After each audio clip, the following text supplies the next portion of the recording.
like, bro, yeah, she got a kid. Look at his back. Oh my god.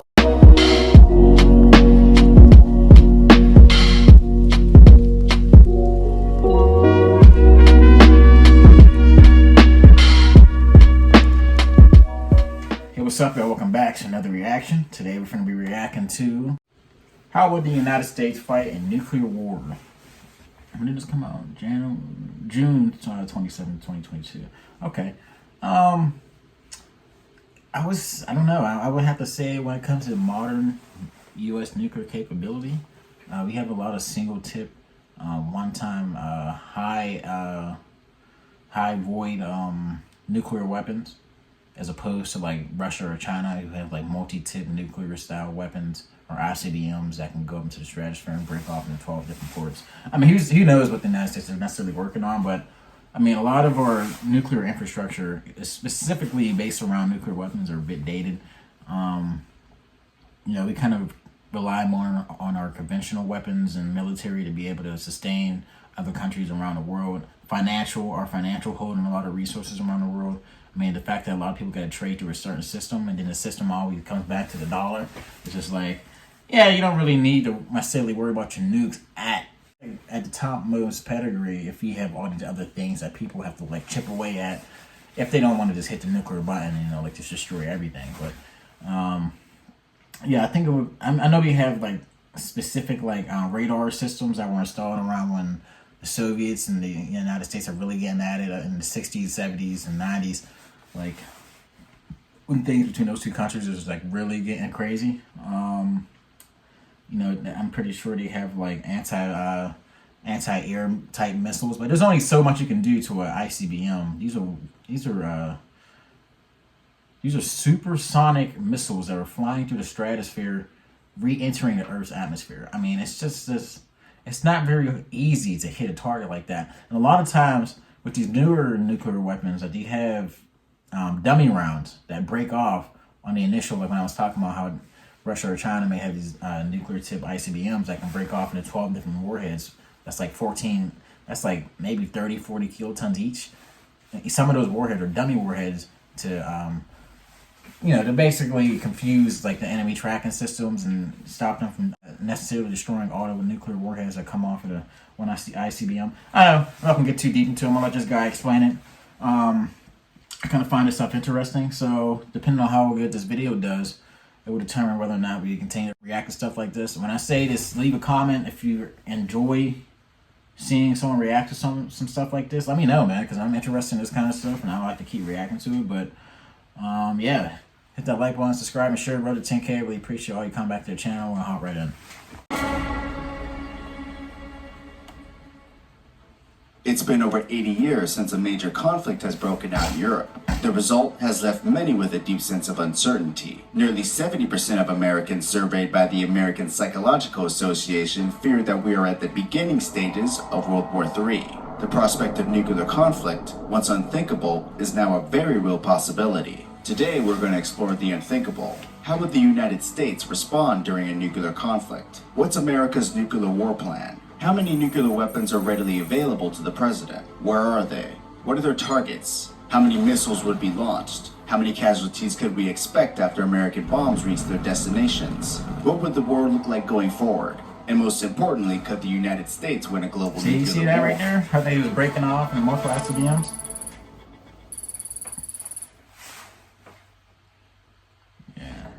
The United States operates under a nuclear triad, consisting of land-based intercontinental ballistic missiles, or ICBMs, sea-based submarines armed with submarine-launched ballistic missiles, or SLBMs, and air-based strategic bombers, carrying gravity bombs and air-launched nuclear cruise missiles. Now let's take a look at each part of America's triad and its weapon delivery systems.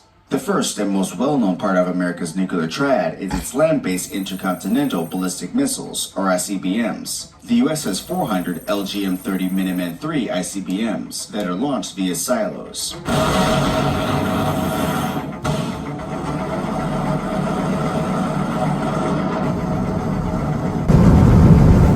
These 400 missiles have a range of over 6,000 miles and have near pinpoint accuracy. When launched, the 3 Strays Minuteman III travels at speeds of over 15,000 miles per hour, reaching its target in under 30 minutes. Each Minuteman III missile carries 1 warhead. 200 Minuteman III missiles are armed with a 335 kiloton W-87 Mark 21A warhead, while the other half are armed with a 300 kiloton W-78 Mark 12 warhead. Each warhead has around 40 times the destructive power of the bombs dropped on Japan in 1945.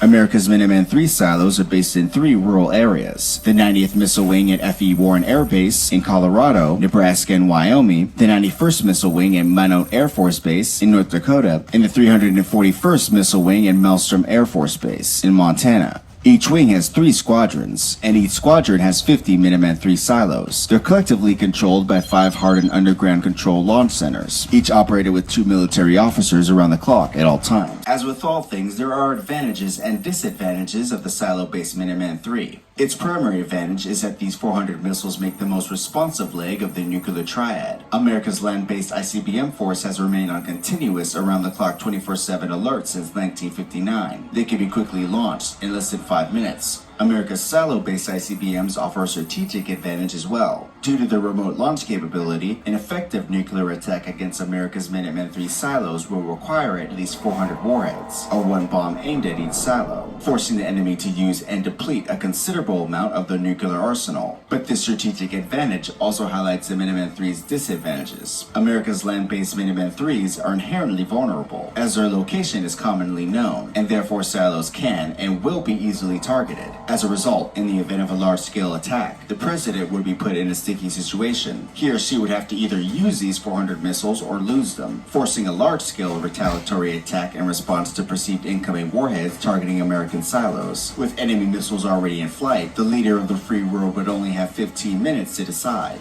And once a missile is launched, there's no turning back. The second arm of America's nuclear triad is its air-based strategic bombers. The U.S. Air Force currently operates a fleet of 66 strategic bombers. America's strategic bombers are organized into 9 bomb squadrons and 5 bomb wings at 3 bases: Minot Air Force Base in North Dakota, Barksdale Air Force Base in Louisiana, and Whitman Air Force Base in Missouri. There are 300 nuclear weapons currently deployed at strategic bomber bases in the U.S. An additional 100 tactical nuclear bombs are deployed at NATO air bases in Europe. America's bomber fleet consists of 46 B-52 Stratofortress bombers and 20 B-2 stealth bombers. The B-2 stealth bomber can carry up to 16 1,200 kiloton nuclear gravity bombs. Each gravity bomb contains a massive payload of 150 times the destructive power of the bomb dropped on Hiroshima. The B-52 Stratofortress bomber is a long-range heavy bomber with the ability to travel up to 9,000 miles without refueling. The B-52 carries up to 20 ICBM-86 subsonic air-launched cruise missiles. When launched, the ICBM-86 missile can travel over 1,500 miles at speeds exceeding 555 miles per hour, using its independent guidance system to deliver a W-80 150 kiloton warhead to its target in less than 90 seconds. Each warhead contains around 20 times the destructive power of the bomb dropped on Hiroshima. The primary advantage of using air-based strategic bombers is that they can be called back if necessary. Furthermore, subsonic air-launched nuclear cruise missiles are a lot harder to defend against. When launched, an enemy force would have to counterattack each missile individually, making defense costly and complicated. The small size also makes them difficult to detect on radar. The primary disadvantage of strategic bombers is their response time. They take a lot longer to get in the air, and if air bases aren't on high alert, or if planes aren't already in flight, there's a high probability of them being destroyed in an initial surprise attack. This is particularly true for bomber bases located in Europe.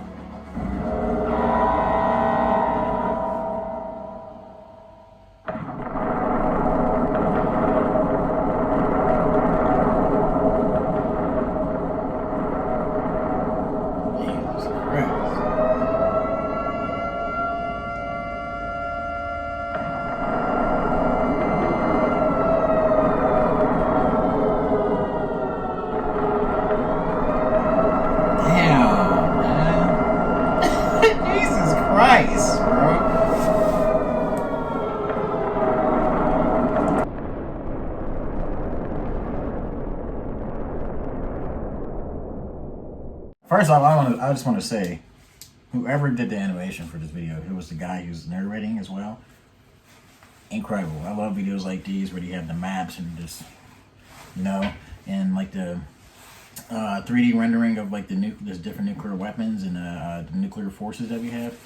Absolutely insane. The fact that the president has 15 minutes to decide whether or not he wants to destroy the world or not, it's just like, that's just a question that should be in the hands of no human being at all. It's just like that much destructive power should be in no country's capability. Jesus Christ, man. I mean, it was a rabbit hole once we created that nuclear element and we introduced it through war. That was like the first time it was widely used as through a nuclear weapon against the Japanese. And that was the last time it was used, but it's just the use of those kind of weapons just can't be allowed, or they can't be it can't be a recurring thing that's used. It's just like another necessary arm of the military alignment, because it's just like the escalation is always leads. It's going to go up and up and up, because once you start using nukes, it kind of stop. It's kind of hard to stop because the destructive power and after effects of using a nuclear weapon are way more catastrophic than conventional weapons or whatnot. So that's why just like this whole thing in Russia and Ukraine is kind of like, if you push a country to, it's a wit's ends. If he gets his backs up against the ropes, he's gonna start using his secret weapon. I don't know. But to see that they had all these cities targeted is insane. I mean, at that time, when the Cold War was really at its height, America and the Soviet Union had at least, I forgot how many bombs they had individually, but it was like almost like 20,000, 30,000 nuclear warheads. Like the Soviets might have had like 50,000 nuclear warheads, and I think the United States had like 30 or 40,000 or something like that. It wasn't too far behind from the Soviets. They were both spying on each other, so they kind of knew how many warheads each other had. Yeah, that's insane.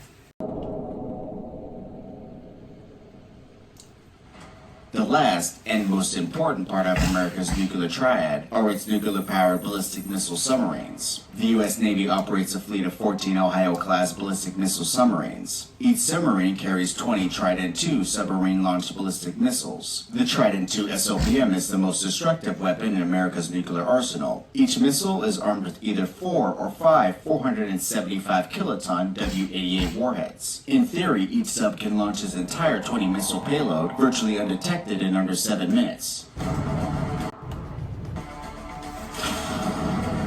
An animation, man. When launched, the three-stage Trident II travels at speeds of over 18,000 miles per hour, has a range of over 7,500 miles, and typically reaches its target or targets in around 15 minutes. Each warhead is guided by a multiple independently targetable re-entry vehicle, or MIRV, allowing a single Trident II missile to deliver up to 5 warheads to 5 separate targets. 15 minutes to destroy the world! Alone, armed with 5 warheads, has 154 times the destructive power of the bomb dropped on Hiroshima. Jesus. Overall, the U.S. has around 70% of all of its warheads on submarines, and with good reason.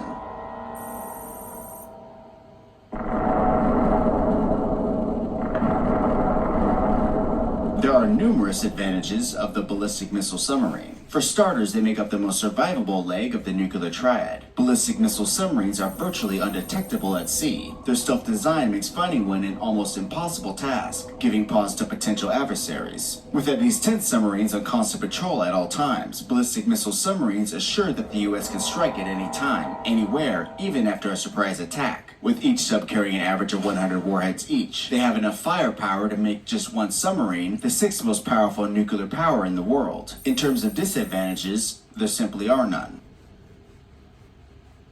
When people imagine a nuclear war, the first thing that comes to mind is large cities like Los Angeles and Moscow being incinerated in a blaze of nuclear hellfire. While this would definitely be a likely outcome, the reality is that around 70% of the 1,800 nuclear warheads currently deployed by the United States aren't aimed at large cities, but instead at an enemy country's nuclear forces. To better understand this, we first need to take a look at America's current Strategic Nuclear War Plan, also known as the Single Integrated Operational Plan, or SIOP. First drawn up in 1950, the SIOP focused primarily on the Soviet Union. While today most of the weapons in the war plan still target Russia, other countries such as China, North Korea, India, and Pakistan are included as well. In this video, we'll take a look at a nuclear exchange with the only nuclear power comparable to the United States, the Russian Federation. This portion of America's nuclear war plan is called Major Attack Option 1. Major Attack Option 1 is the most demanding attack option available to the president. Should the Commander-in-Chief order Major Attack Option 1, the resulting attack would consist of over 1,000 warheads, targeting Russian nuclear forces, including ICBM silos, road mobile ICBMs, submarine bases, primary airfields, nuclear storage facilities, design and production complexes, critical command and control facilities, and civilian population centers. Now let's take a look at Major Attack Option 1, its Russian targets, the American nuclear weapons used, and the overall outcome of an American thermonuclear attack on Russia.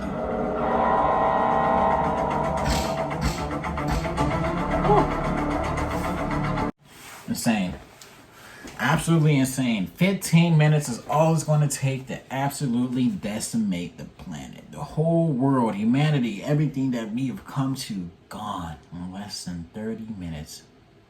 That's an episode of iCarly, nigga. I know, you see, somehow the world gonna change for me.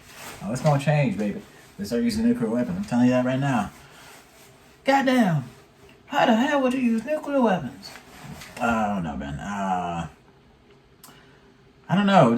I kind of dabbled in, like, as you can tell, I've dabbled a bit into like the whole nuclear war thing and the capabilities of each country. I haven't really gotten into what Russia's capable of yet. I'm just more interested in knowing what my home country got going on. You know, the United States. I think it's easier to start off that way. But really, the tactic right now should be diplomacy. It should not be escalation, giving more weapons to countries who are not even allies with. You know, infuriating another nuclear power to potentially back them into a corner and feel like they need to use those nuclear weapons. That is insane. There shouldn't even be an option that's on the table unless we know for sure that they're proceeding to potentially have a first strike on us. That option should just not be on the table at all. But yeah, let us know if you enjoyed this reaction. Hit that like button, subscribe, and share. We're to 10K subscribers. Really appreciate all you come back to the channel. We'll see you next time. Peace. Da da da